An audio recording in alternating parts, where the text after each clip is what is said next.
Hey guys, Steve Welch, Beeman Toyota, Nashville. Wanted to come to you guys because I've had a lot of people asking these questions. So, question was about leasing and if you are currently in a lease. Um, there's a lot of stuff that people don't realize, and they might not have realized it when they leased it, just because 2019, a 3-year lease is up now. 2019 was a little bit different. We all know that, right? So it was a little bit different than what was currently or what the leases are currently. All right, so I've kind of just made some notes here, and I'm going to kind of talk to you guys about a couple things, just because I think you guys might not know what you've got. So there are a lot of people out there that think that on a lease you have to turn it in at the end of the lease, or that's just it. You just got to turn it in. So if you have equity, you're kind of SOL. It's not true, guys. So the way a lease works is that you've got basically 3 things you can do with the lease. You can buy it, meaning that for that residual amount when you initially bought the car, you can buy your lease out for that amount. All right, so you can buy it, you can turn it in. So that basically means that you hand the keys to the to the lease company. Sorry, we have a little woo bus behind me over here, guys. So anyway, so you can hand the lease or the keys to your lease to a back to the dealership, let them take it back and go from there. Right now, that wouldn't make a whole lot of sense because you have equity in your car, most likely. If you leased it in 2019, even in 2020, you probably have equity in your car. All right, so that being said, well, what's the other thing? Well, you can buy it, you can turn it, or you can trade it. All right, so the buy it and the trade it is really what I'm going to talk about here. So if you buy out your lease, all right, so let's say that you bought a car and the original MSRP or whatever the sale price was on the car was $35. All right, and then you paid a lease payment over the last there's some crazy people around, but you paid a lease payment over the last 3 years, and now you can buy the car out for 20 grand. All right, so you can buy that. Well, maybe you don't want the car. That's fine. Maybe you need a pickup now, or maybe a smaller car, or something like that. So so now what? Well, you might want to still buy out the car because you might want to do something with the equity, or you can go to your dealership that's the same brand as you bought the car from, and you can trade that car to them, grab any equity that's available on the car, and use that towards the down payment on your next car. All really good ideas. So just realize that if you're, you likely have equity, right? Talk to the dealership that you bought the car from, or at least the same brand of dealership, because you're going to have to do that, and I'll talk to you about that here in a second. But you definitely want to realize that you can do that. So the manufacturers are, and this is where I want to talk to you about, the manufacturers are restricting a lot of what you can do with a lease, and it's not really new. They've done it for a while. It's just kind of more pronounced now because you didn't normally have equity on a Camry at the end of a lease. You just didn't. That wasn't, when it came to the end of the lease on a Camry, you were about even, unless you had a lot of miles on it, and then you were upside down, you're going to have to pay for your miles. On a Corolla, same thing. Now, on something like a 4Runner, you might have had a little bit of equity depending on how you bought the car, right? Right now, it seems like if you have a RAV4, you've got thousands in equity. If you've got a Corolla, if you've got, some of these cars that you can buy, and that, in 2019, people, it was a different time. There was still special rates on the leases. There was still a lot of special things that they were doing. So you might have a decent amount of equity in that car, and you probably do. So, but you didn't know really about this before, because you just bring it back, you turn in the keys, get your next car, and it was never really a conversation about equity. So, so now you've got places like CarMax and Carvana and Vroom and all them saying, we'll buy your car. All right, and they'll buy your car. They'll make you an offer and everything else, just like any dealership would.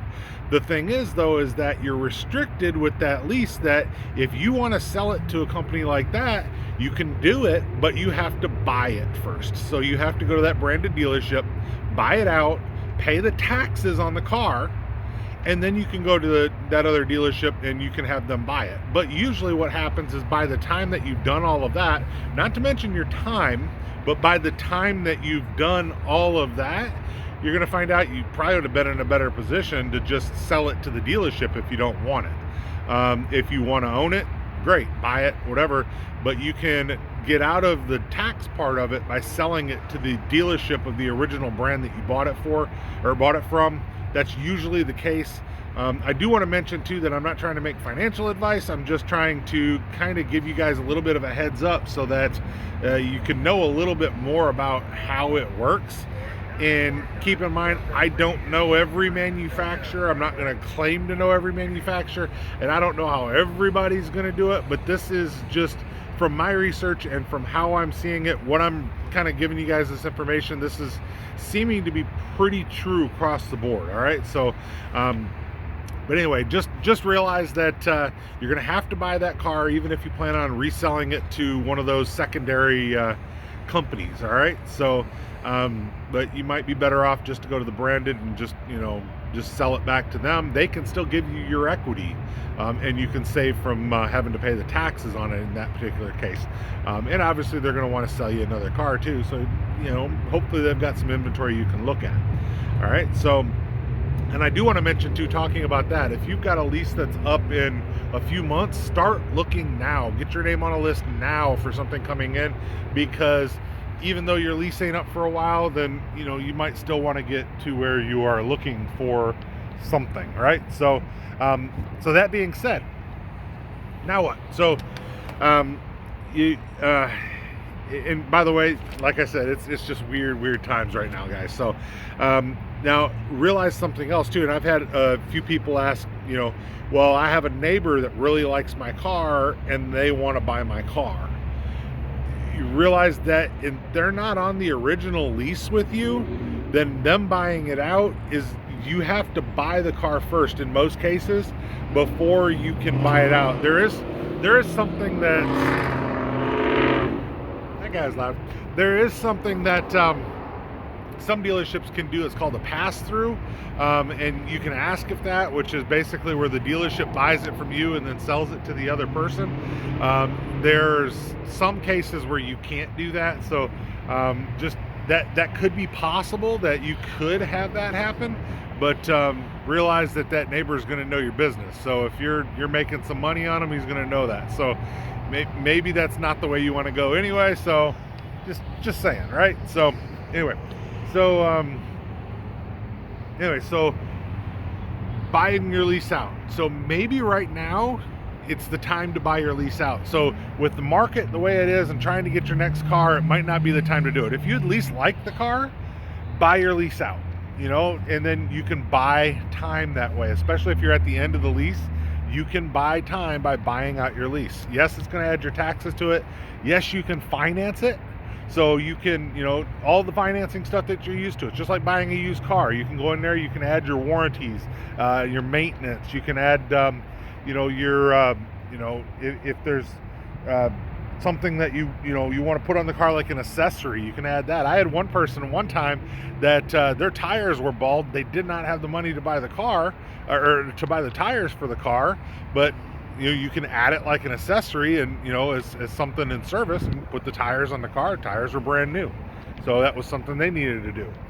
It worked, right? So it was pretty easy for them to do that. But you can add accessories same way as buying a used car. Anything that you want to add to it, you should be able to add to it, as long as the value's there in the car, which right now it will be, especially if you're buying out that lease. All right.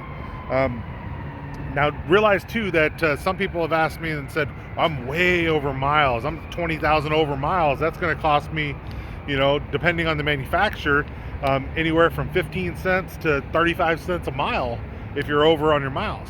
Realize if you buy out that car, you're not going to owe for the miles. There's not going to be an inspection for damage or anything like that. You own the rest of the car. You bought the rest of the car. There's not going to be any damage that you're going to have to pay for that. Now, do realize that your miles will lower the value.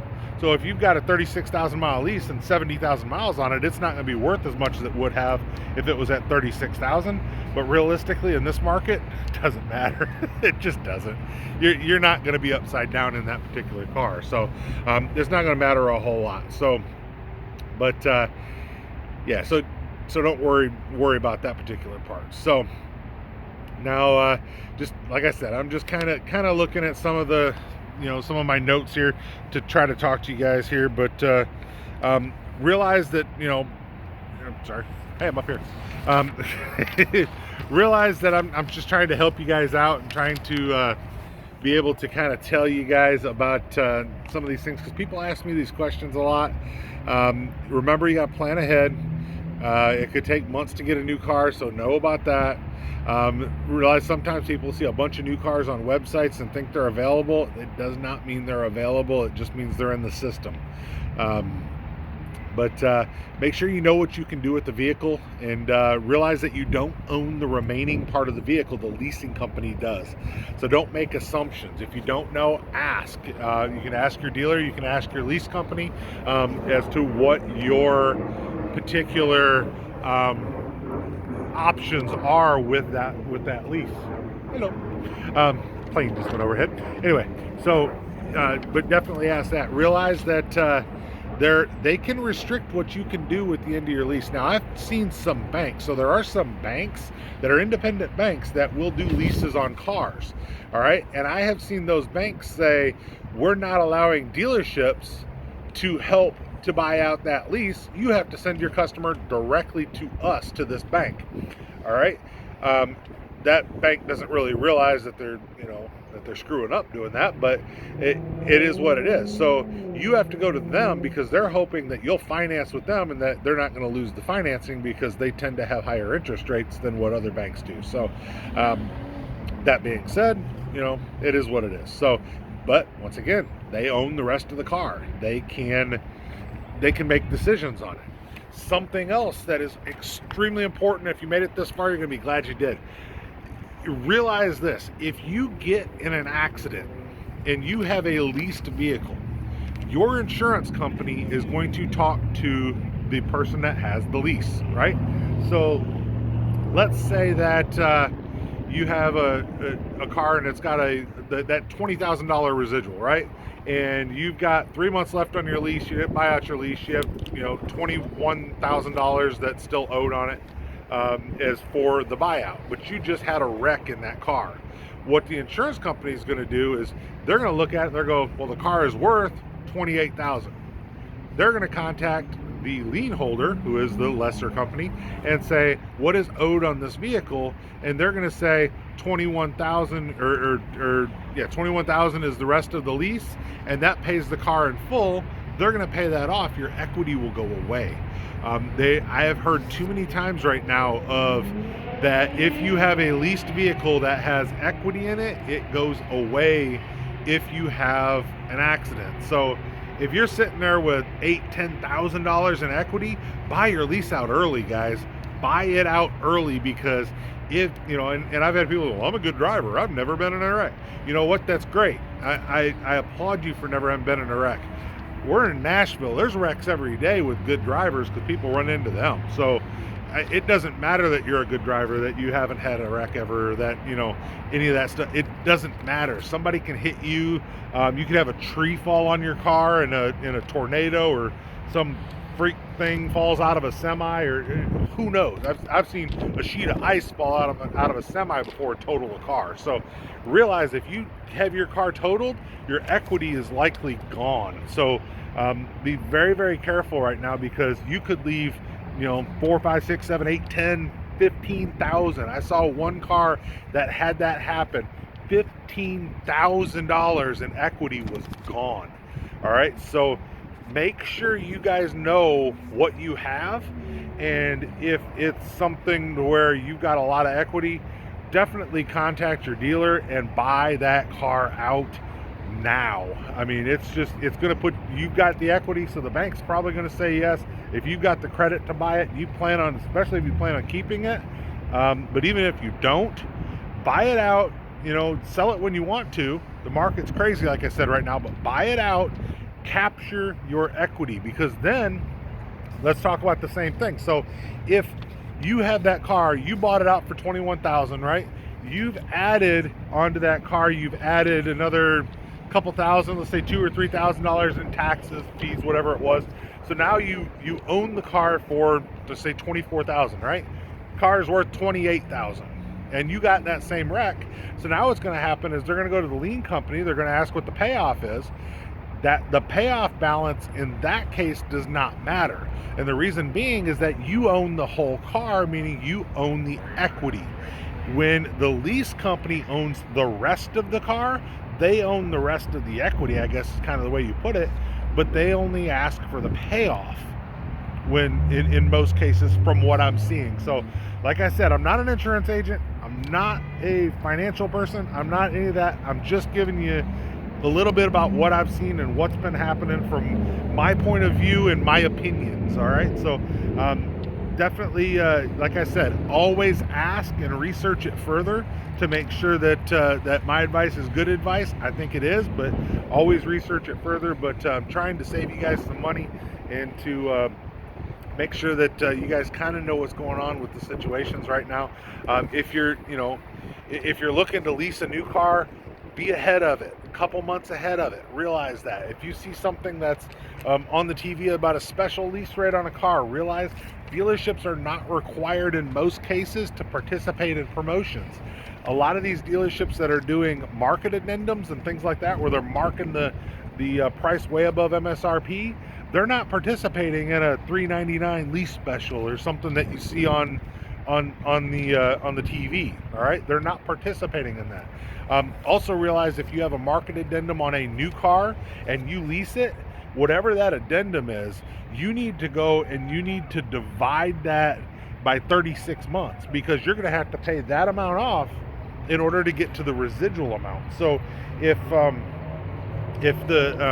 you have a $10,000 addendum, you're going to have to pay 10,000 divided by 36. You're going to have to pay, what is that, $277 every month towards the addendum to lease the car. So leasing a car right now from these places that have these huge addendums, it's really not going to make a lot of sense to do a lease in that case. Places like us that aren't adding the addendums, it can make a lot more sense to do the lease, even though you don't really have a lot of help from the manufacturer or their leasing arms to really do the leases. So I love a lease, huge fan of a lease. I've loved it for a while. My parents are in one. I mean, I've been in one. I'm a huge fan of it, but just realize it isn't right in every case. But if you are in one now, all of this information is stuff that you should know and research, and whatever brand you're with, check out, look at your paperwork, look at your residual, look at what you can buy the car out for. Realize if you haven't made all of the payments yet to get to that residual, you won't be that low yet. If you have 3 payments left and the residual says it's going to be at 20,000, you're probably going to be at 21,000. If you have a $340 payment, it might be 3 payments left, 4 payments, whatever, to get to that residual. Realize all of that. So I don't know what else I can tell you guys. I'm trying to put all my little disclaimers in there. You definitely do your own due diligence on it. Realize where you're at. Call your dealership. They can probably pull your payoff. Call your buyout. Call the finance company. Maybe you have an app. Most of them do. Go online, something like that, and realize that you can buy it out, and you probably should in this case. So, but definitely, you guys let me know if I can help you with anything else, but I'm always happy to help. Steve Welch with Beamer Toyota in Nashville. Hopefully this has been enlightening, but I want to make sure you guys capture your equity and keep the money in your pocket. So hopefully I've helped you. If I have, give me that thumbs up. Definitely like, subscribe. I appreciate every one of you guys. Hope you have a great day. We'll talk to you soon.